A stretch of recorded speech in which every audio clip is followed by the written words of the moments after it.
Om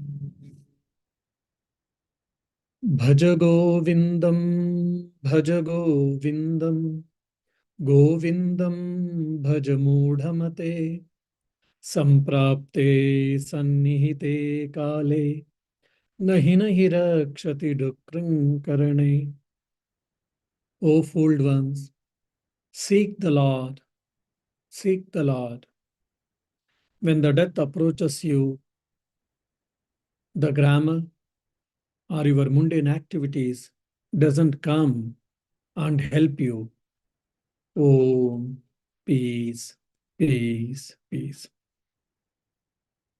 Dear devotees, we already discussed around 5 verses of this Bhaja Govindam or Moha Mudgara. In the previous class, we saw about the transitoriness of the world. And when everything is going on well, when I am wealthy, when I've got power, position, name, fame, a lot of people approaches me. Just like if when there is a sweet, ants do come. But when there is no sweet, no ant will come. So similarly, when we lose property, when we lose wealth, except any mundane achievements, then what happens? No one will be there. I alone will be there. This is the gist of the previous verses. So there basically we should understand the limitations of the mundane activities and the world and its objects or achievements. Because we need all these things. We need a house to live. We need money to lead our life. We need clothes for our use. And we need so many objects for our use. But if you are possessed with them alone, then you will be missing the greatest truth. Or will be missing the greatest wealth, which is God ourselves. So to warn us, to give a word of caution, the author is bringing all these examples and comparisons. So neither author or saints or sages are they're not asking us not to earn money, not to have things in your, materialistic things in the life. They're not saying that. You can have all of them, but you know the limitations. Don't get obsessed by that and don't get struck by that. Instead of that, keep further moving. Go forward, go forward, go forward. Charaiveti, which we see in the Vedas. Now in the 6th verse, yāvatpavanō nivasati dēhē, tāvatpṛchChati kuśalaṃ gēhē, gatavati vāyau dēhāpāyē, bhāryā bibhyati tasminkāyē. Now, in the previous verses, the transitoriness of the external things was discussed by the author. That more or less we understand, and especially when we get into problems, when we incur loss, when we face struggles, we understand all the transitoriness or the momentariness of the world and its objects, or even to a certain extent life. What about this body, which comes from my birth to death? Many people come and go. Relatives, they come and go. Family members, they come and they depart. Friends, they come and depart. Many objects, they may come and depart. But this body, physical body, from our birth till death, it accompanies us, isn't it? But even when we die, even this also goes away. Until yesterday, people were loving me, but when I die, people start avoiding this body, dead body. So why are you getting attached to this physical body? That is what the core idea of this sloka. As long as there dwells the breath in the body, so long they inquire of your welfare at home. Once the breath leaves the body, it decays. Even the wife fears that very same body. We were using cosmetics to keep this body looking beautiful. People were getting admired by this body and all. And people were inquiring about this wellness of this body. I was also concerned. I was also taking care of this. Yes. But once the prana, the breath departs from this body, then no one wants to touch this. No one wants to come near this.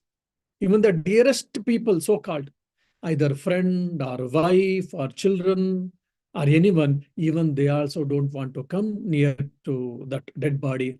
Instead of that, as much as possible, they want to get rid of it. Again, we should not take in the negative sense or pessimistic sense. Only the author is trying to make us understand the limitations of this physical body. When the scriptures said that, okay, you are not the house. Yes, we can understand. I own a house, I have a house, but I am not the house. Okay. You are not the vehicle. Okay. I have got two-wheelers, I have got a four-wheelers, and I'm using them as a medium for our transportation, for my movements. We can understand. You have a mobile, but you are not the mobile. Yes, we understand, because these are external things. But when it comes to our own body, it becomes very difficult. When the scriptures say, you have a body and you are not the body. And many people say, body has a soul. No, soul has a body. And when die, people keep on asking how much ever I tell. When a person dies, where does the soul stay? Where does the soul go? How does it travel? Soul never comes, self never comes and never goes. Self never travels. Then does self exist in the dead body? Yes. Then why that person is called dead? Because that prana, the subtle body, or that breath has left, that is reflecting medium. That's why the physical body has lost all the energy. So in the dead body, the self exists? Yes. Because self is omnipresent, self exists everywhere. There is no place where self doesn't exist. So we should not ask how self travels, where self resides, etc. So the author is telling the square fact of our life, or the bitter truth. What is that? We have to understand that when we are in this body, the subtle body, when it is in that, it has got a value. People respect, people love, people inquire about our wellness. All this is good, fine. But when we die, when the breath leaves this physical body, then this physical body is no more given any value. Of course, in the case of celebrities, people will accompany till the cremation ground. But even it is a dead body, they don't, what do you say? Because it is a celebrity's dead body, they won't come and hug you, or they won't come and hug that. Either it is a dead body of a poor man or a dead body of a celebrity, but it is seen as outcasting, or it is seen as infectious and etc. That is what we have to understand. So basically, don't attach to this physical body. That is what the central theme of this sloka. So don't attach to world and objects. To a certain extent, we understand. Don't attach to this physical body. When you say, that is a bit difficult for all of us to understand, to comprehend and put into practice, much difficult. So that's for that, the author is giving a rational or a reason that, look, when the prana is there in this body, everyone comes near to you or near to this body. Everyone inquires, everyone likes. But when the moment the prana has left, then no one respects, no one likes, no one loves, no one wants this physical body. Everyone thinks, how can I get rid of it? This is what the square fact of the life. So now Vedanta is asking again, not to be cynical, not to be pessimistic, not to be negative about all these things. It is only asking us to be aware and know the truth that this has got limitations. So don't attach to this physical body. Instead of that, seek God, or attach yourself to the consciousness, the self, which is your real nature, or which is my real nature. So basically, Vedanta is dissuading us by attaching to this physical body or to the external life or to the external world.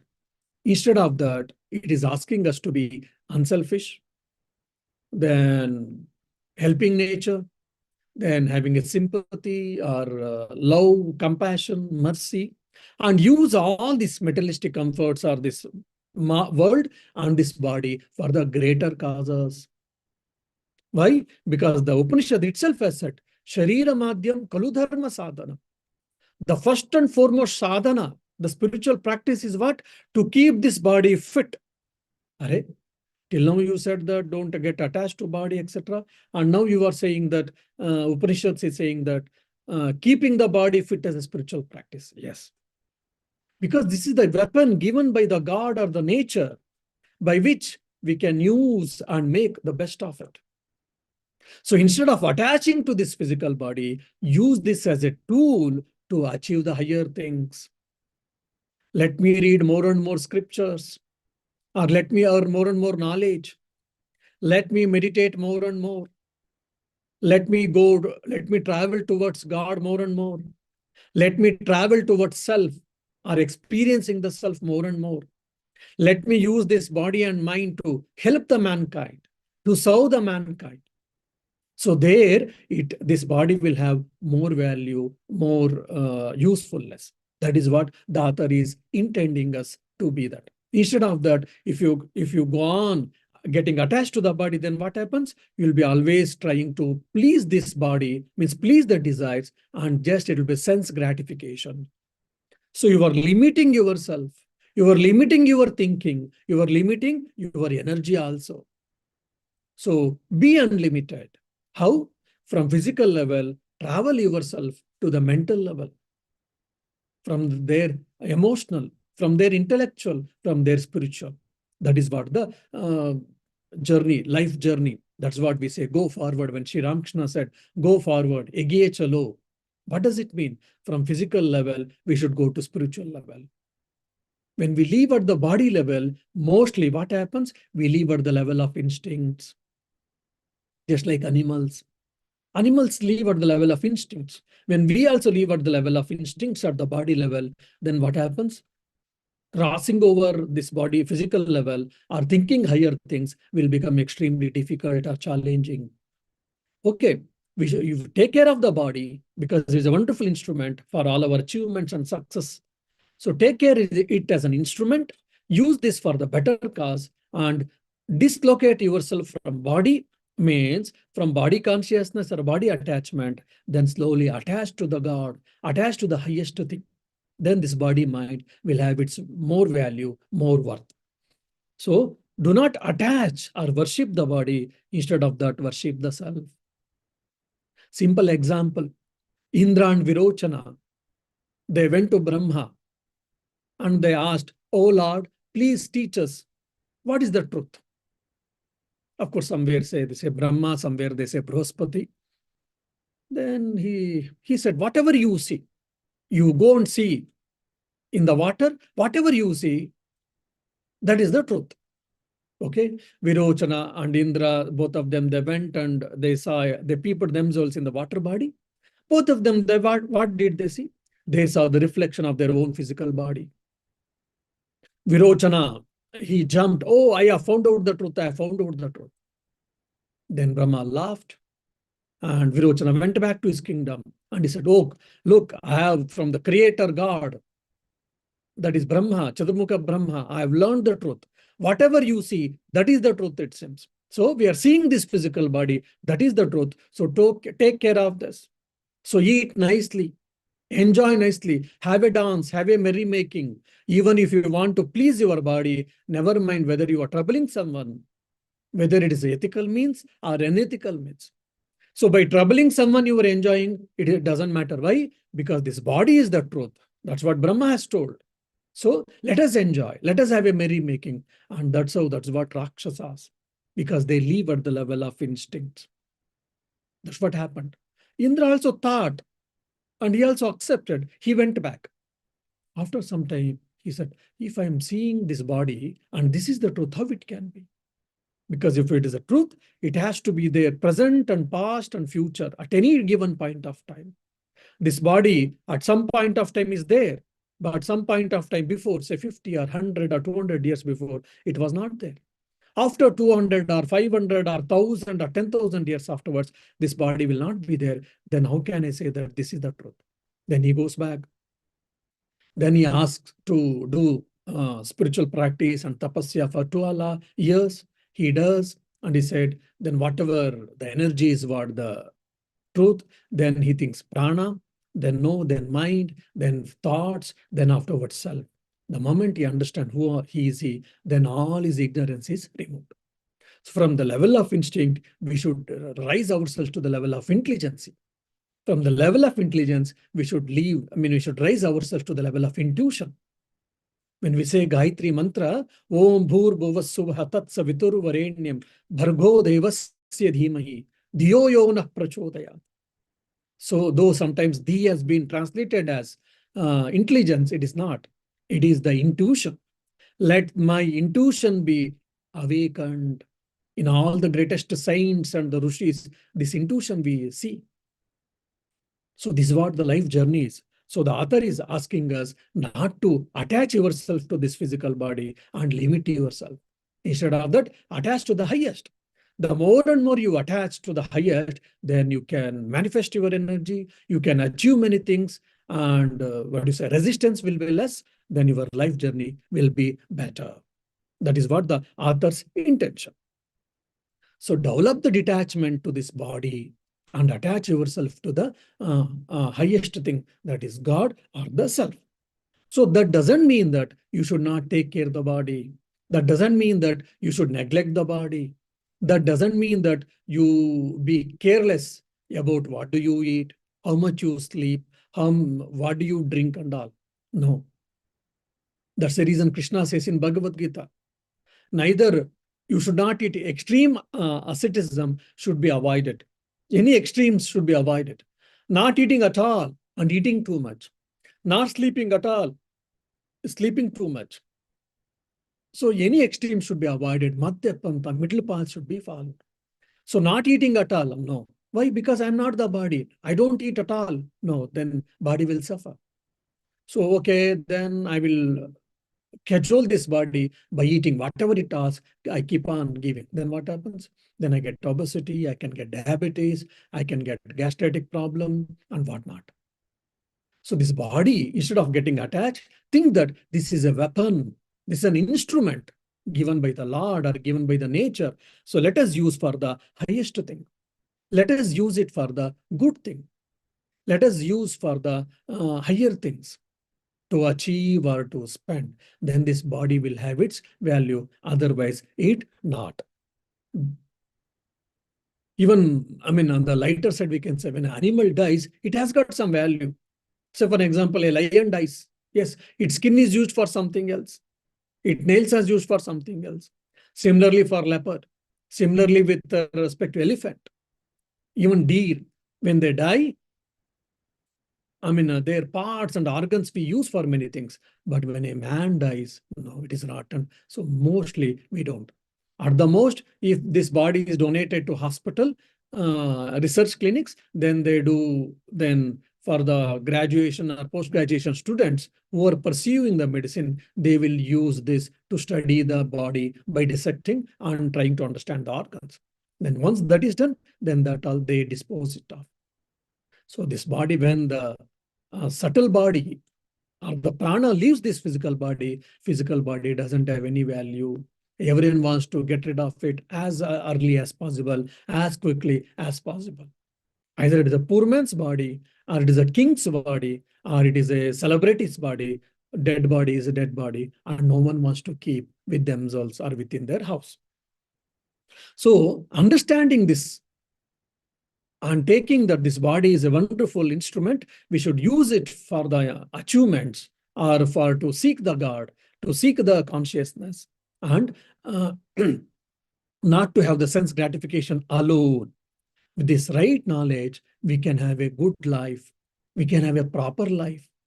We can have a healthy life, physically, mentally also. By this, sorrows can be minimized. resistance will be minimized. Seeing this body as an attachment, I as a body, and seeing this body as a weapon to achieve things. Though it looks very simple, but it has got a lot of difference with this attitude. You yourselves, or we ourselves, can make an experiment. All the great people, they work so hard, day in and day out, for no reason. How they can work? How much they are spending they can manifest so much energy. How is it possible? Because they use the body as an instrument and they don't get attached to the body. So less resistance, less wastage of energy. That is one of the secret for their high energy power. Now, he spoke about the external world and he spoke about the body, physical body. Now, author is trying to portray the entire life. From birth to death, seek the God, seek the consciousness. That's what we started. This whole Bhaja Govindam has been started. Bhaja Govindam, Bhaja Govindam. Worship the God, seek the God, see the God. And now people say, yes, Swami, we want to do it, but we don't have a time. I'm very busy, Many times devotees say, Swamiji, we would like to come to ashram, to your Air Vedanta society, but we don't have a time. I would like to meditate, but I don't have time. I would like to read Bhagavad Gita or any scripture, but I don't have time. I would like to attend your retreats or lectures, but I don't have a time. We all keep saying this. So for such people, author has given an answer here. And why we don't have time. So this is not the yesterday's or today's problem in this mundane life. It is age-old problem that we don't have time. Why we don't have time? Author is beautifully, he has explained the whole gamut of life across the religion, across the civilization, across the globe. bālastāvatkrīḍāsaktaḥ, taruṇastāvattaruṇīsaktaḥ, vṛddhastāvachchintāsaktaḥ, paramē brahmaṇi kō'pi saktaḥ. The meaning is beautiful. So long as one is in one's childhood or one is a child, he is attached to play games. And when he slowly shifts himself or when he grows himself and he enters the youth, prime youth, then he's interested in enjoying the world or he's interested in opposite sex. And when he finishes most of the family responsibilities and when he becomes old, he is worried by so many thinking, so much stress and worries or whatever. Alas, but no one is interested in the Supreme Being or in the consciousness. The same thing we can see when Naren and Sri Ramakrishna met in Dakshineshwar. When Naren asked Sri Ramakrishna that, Sir, have you seen God? Sri Ramakrishna said, yes, my dear, I have seen God. And he continues. Sri Ramakrishna said, but the difference only is I have seen the God much more clearly than I am seeing you. Physically, we see each other. So Sri Ramakrishna is telling, I have seen the God much more clearly than I am seeing you. What a great statement. So God can be seen. This is what science questions. God can be seen? Can you prove it? Yes. So Sri Ramakrishna is saying here, yes, one can see God, one can experience the God, provided whatever we say, you do. And the third point is, Sri Ramakrishna adds, people shed jugs of tears for the woman and gold. It means for the worldly possessions, worldly riches, worldly enjoyments. But who wants God? No one wants God. Sri Ramakrishna said this to Swami Vivekananda. Same thing author is also telling. When we are children, we are always busy with ball and doll. When we grow up, we are busy with office things. When we are busy with to get a job, we are busy with opposite sex enjoying, and we are busy with children. We are busy with building houses and getting bank balances, etc. Okay, then when my family responsibilities finishes, then I will have a time. Let me think of God. We all say, yes, but once we become old, then I'm bothered about children, about my daughter, about my son, our son-in-law, daughter-in-law, then grandchildren, then their job, their life, their success, their failure. And apart from that, I did so much, Swamiji, to all of them, but no one is caring for me. No one is looking at me. No one cares for me. So what will happen to me? So I am bothering about myself. What do you say? The phobia of alienation. Means my children are busy about in their life for their own achievements. No one is caring for me. I am alone. In the West is bit okay. In the Asian countries, this is too much. Because cultural difference matters a lot. In West, it is like children, once they reach 18 and all, they go out and they start working and they stay out and they independently. Once in a while, they meet each other. So more or less that is used to it. But still, even there also, old people, they they seek attention. If children can inquire, if children do phone call and say, how are you, mother and father, they'll feel so happy. And grandchildren bing and talk and spend some time, they'll so happy. Otherwise, they may feel morose. And in India and Asia countries, that is much more. When children are not with them, they'll feel very morose. They are concerned about their future because their health may not be good.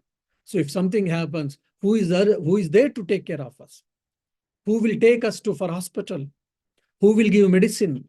Who will bring food for us? Who will cook food for us? So many, questions and worries. It rises in their mind, and they keep on boggling about these worries, and they go into depression.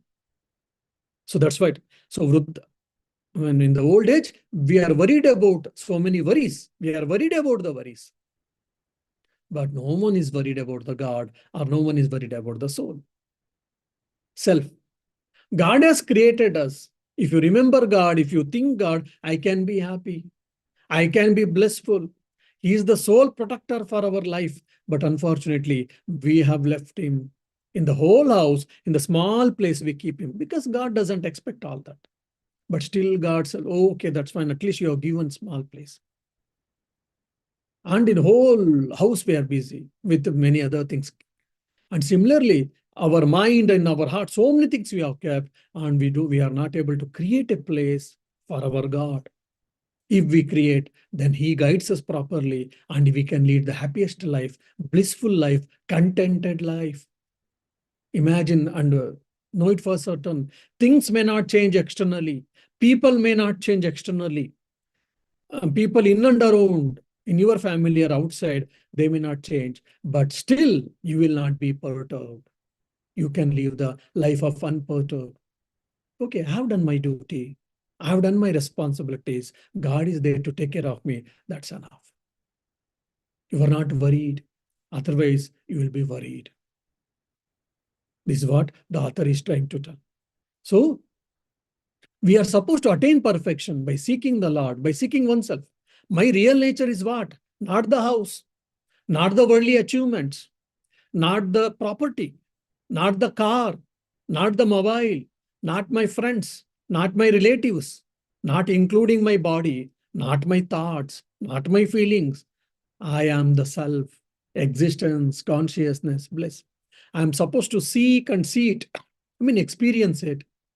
But unfortunately, I have neglected it. That's where all the problem, that's where all the suffering.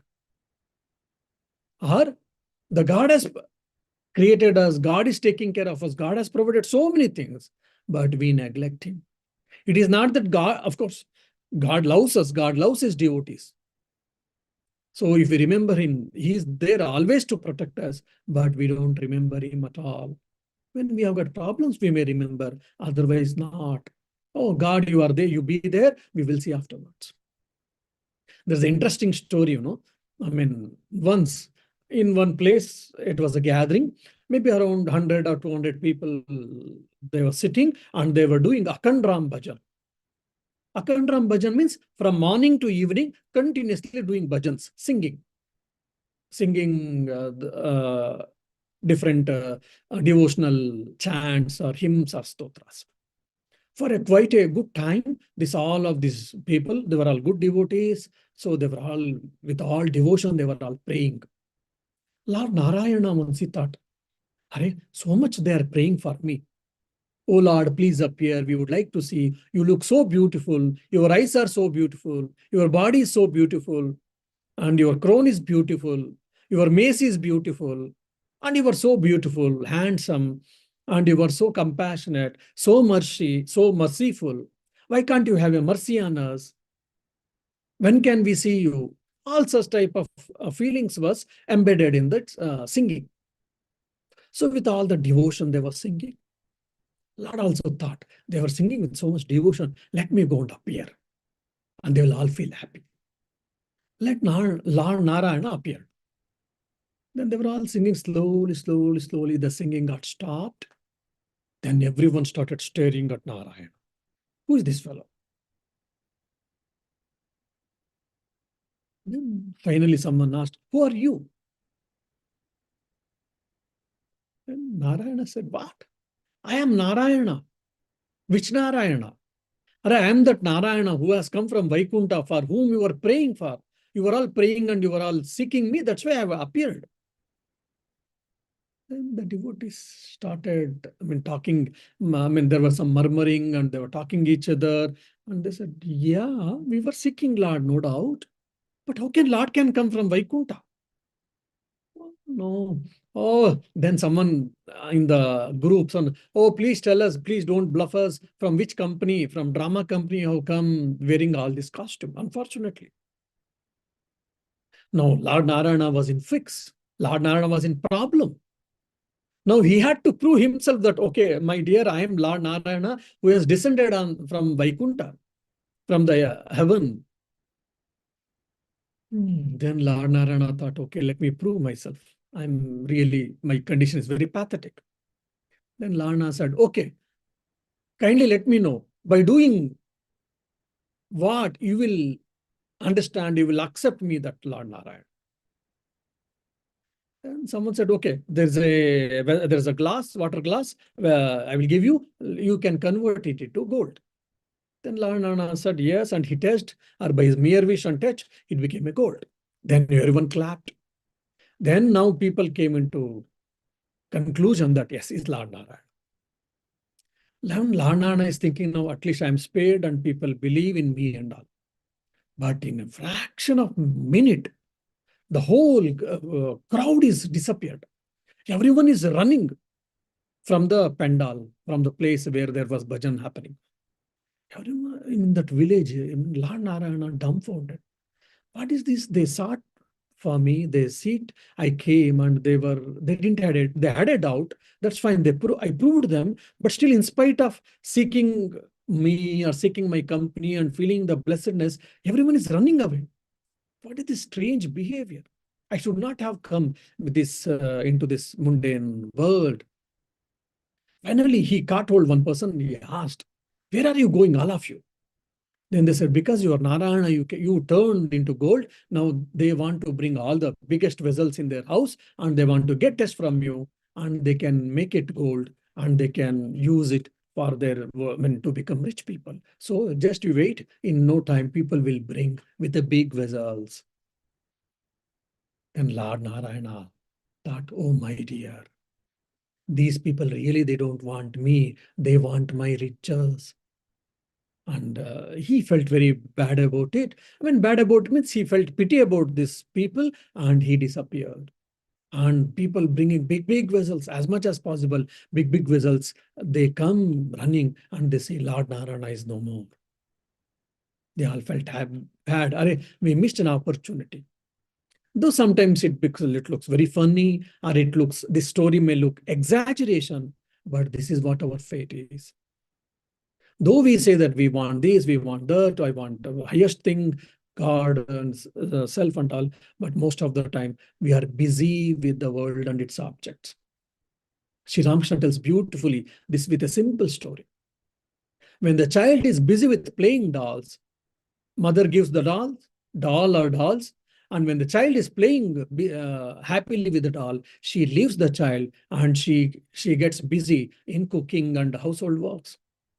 When the baby little cries from the kitchen itself, she makes a sound, oh, I'm here, don't worry, my dear, please take care, please play, etc. But still, if the child continues crying, then the mother comes and takes the child to her lap and she takes care.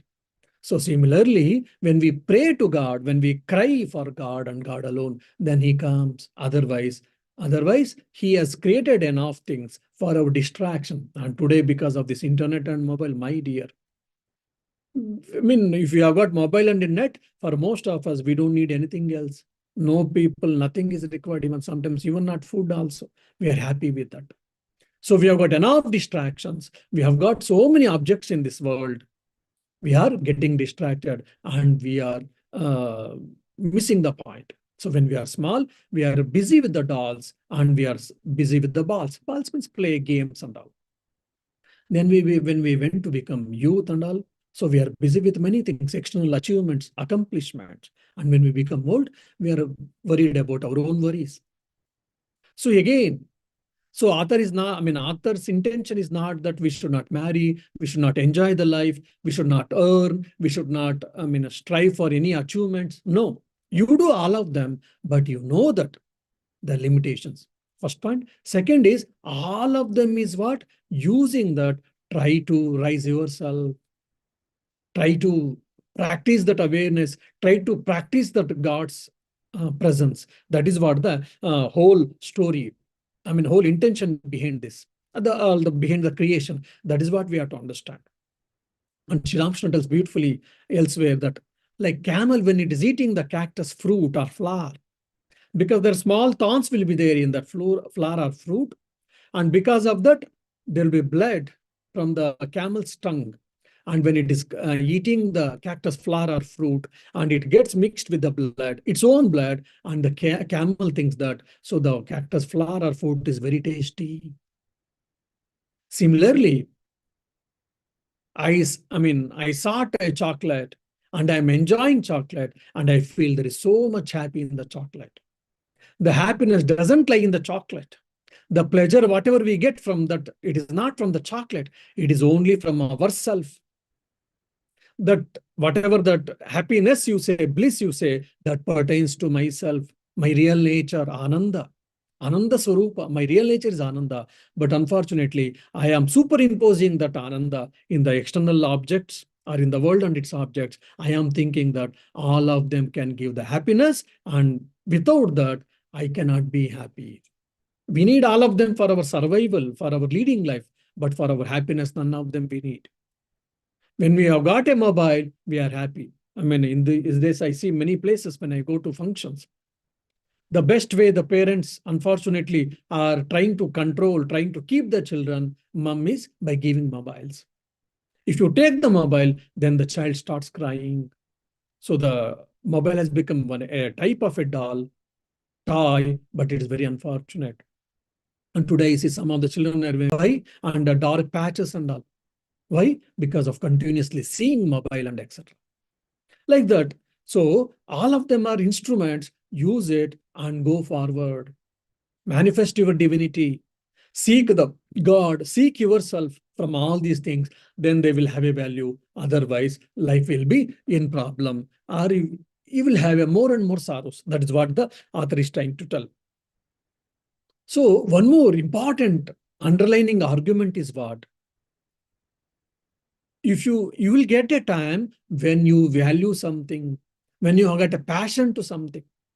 There are so many people, they say, oh, Swamiji, we want to attend your Thursday class, but only few of you are attending. Some of me have really problems, really work, never mind, but many of them may not, but still they don't attend. Or they say blame excuses. Why? Because they are not interested. If you are seriously interested in Vedanta, if you are seriously interested in spirituality, then you will get time. That's the reason most of the time I tell, in the first and foremost in the life is, what do I want? Think and make it clear.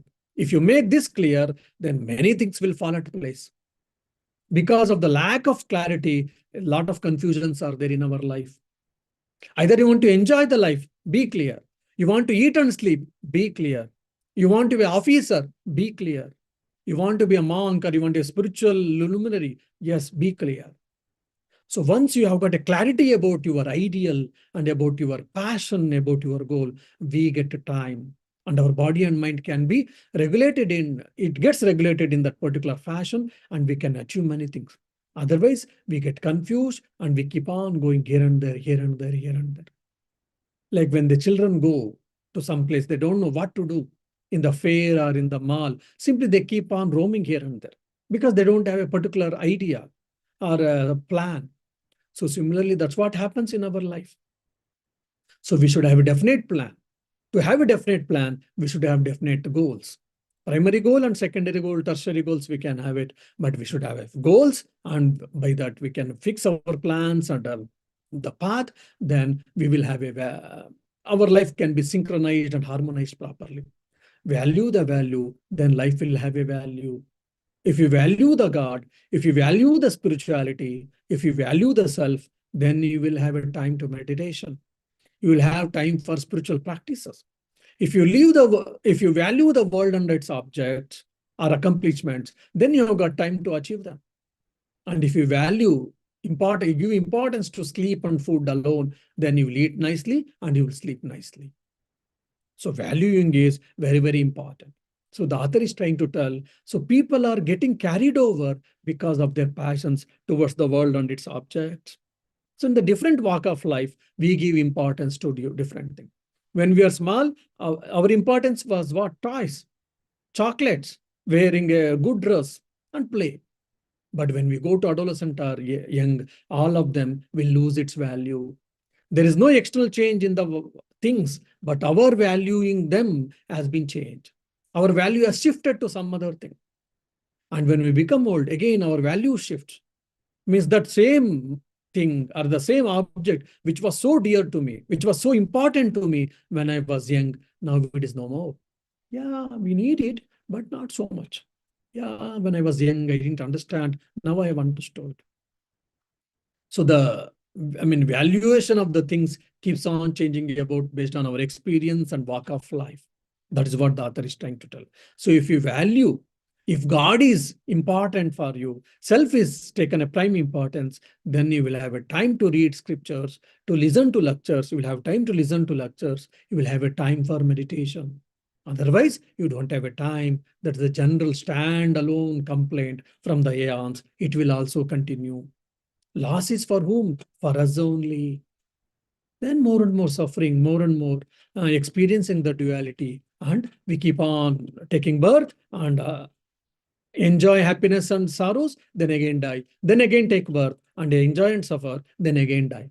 If you want to get rid of this cycle of birth and death, then you seek the Lord, seek yourself. That is your real nature. That is Atman. That's the only way out.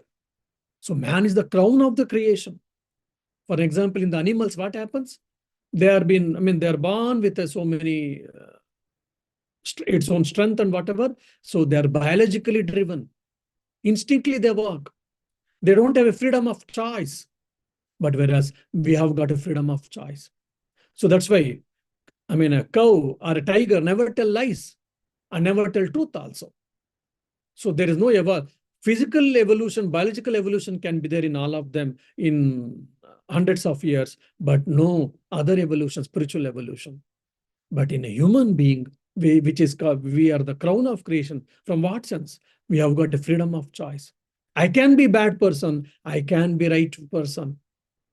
I can sleep for 12 hours and I can sleep for 6 hours, and 6 hours I can use for constructively. I can eat too much and I can eat little, and I can eat whatever is necessary. So in every walk of life, in every aspect of life, we have got a choice. So exercise it. We should use our discrimination, and we should make use of our discrimination, and we should live the balanced life, legitimate life, discriminated life. Then what happens? Then we will be in the right path, which brings the greater joy, greater happiness, greater fulfillment. That is what the present sloka is saying. Now afterwards, about the family relationships, because about the world is over, about the individual body is over, and about walk of life is over. Now relationships. About the relationships, what it is, the author is beautifully discusses in the next verse. We will try to discuss in the next week. Om Shanti Shanti Shanti. Harihi Om Tat Sat. Shri Rama Krishna Arpanamastu.